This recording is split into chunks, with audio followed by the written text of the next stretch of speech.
প্রবেশকারী এর কথা মানে কি যে ও যা বলে জোর করে চলে এলো আর কি, ঢুকে গেছে।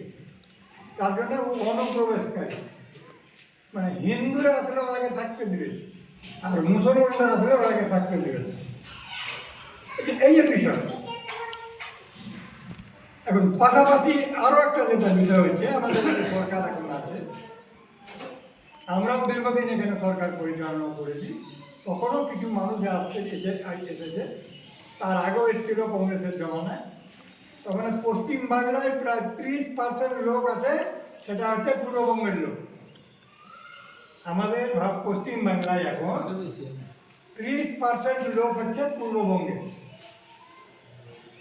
যাদেরকে ওই মতুয়া, হ্যাঁ আর তবে কি কি বলছে সব আর কি, মানে রিভিউজি যাকে আমরা বলি গোদা বাংলা, এরা এসছে, এরাকে নাকি থাকতে দেবে। আর যারা মুসলমান এসছে এরাকে থাকতে দিবে না।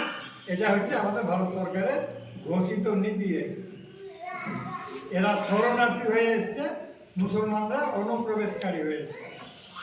এইবারে এটা একটা আলাদা জিনিস। আর যেটা বিষয়টা হচ্ছে, যেটার জন্য আমাদের আজকের আলোচনা, যে ভোটার তালিকার সংশোধন। এখন এই ভোটার তালিকায় বাংলাদেশের কিছু লোকের নাম আছে, ধরাও পড়ছে, আমরা দেখছি টিভিতে। আর প্রায় আজকে প্রায় 45 জন ধরা পড়েছে, যেটা খবরে দেখছিলাম। মানে ওরা ছিল, হ্যাঁ ওরা পালা ছিল বাংলাদেশ, ভোটার নিয়ে ধরা পড়েছে। আজকে 45 জন লোক ধরা পড়েছে। তো এই সমস্যাগুলো আছে আর কি। কথা হচ্ছে যে এখানে যে তৃণমূলের সরকার, এখানে বর্তমানে যে পশ্চিমবাংলায় আছে এখন বাইরে থেকে কি হলো, হয়তো যদি বিএসএফ না দেখে, তাহলে তোমারও তো পুলিশ আছে ভিতরে, ঢুকে গেল এটা দিয়ে চর পেয়েছে। তুমি তো বটতলায়, মুশকিলনগর, টিনটিনায়, ঠাকুরপাড়ায়, আর কোথাও আছে। তো এইখানে তো পুলিশের একটা গোয়েন্দা দপ্তর আছে, যে কারা আসছে কারা ঢুকছে। এরাও কিছু আর করবে না। এরা কেন করবে না? মানে এদের কথা হলো যে ওখান থেকে যেহেতু মুসলমানদেরকে বিজেপি সেন্টার দিবে না, আমরা মুসলমানদেরকে সেন্টার দেবো।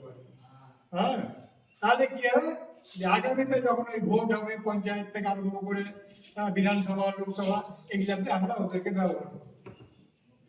মানে খুব সোজাসুজি কথা। মানে তার মানে এখানকার সরকার চাইছে মানে মুসলমানদেরকে মানে এখানে সেন্টার দিতে, আর বিজেপি তো ঘোষণা করে দিয়েছে আমরা হিন্দুদেরকে দিব, রাখবো এখানে। এখানে বুঝতে কারণ জানতে অসুবিধা নেই, কিন্তু ভাবলে না কিন্তু দুটোই ভুল। যদি বিপদে পড়ে কেউ আমার বাড়িতে আসে, হ্যাঁ, তো আমার একটা নিয়ম নীতি থাকবে, বিপদে পড়ে অন্য দেশ থেকে যখন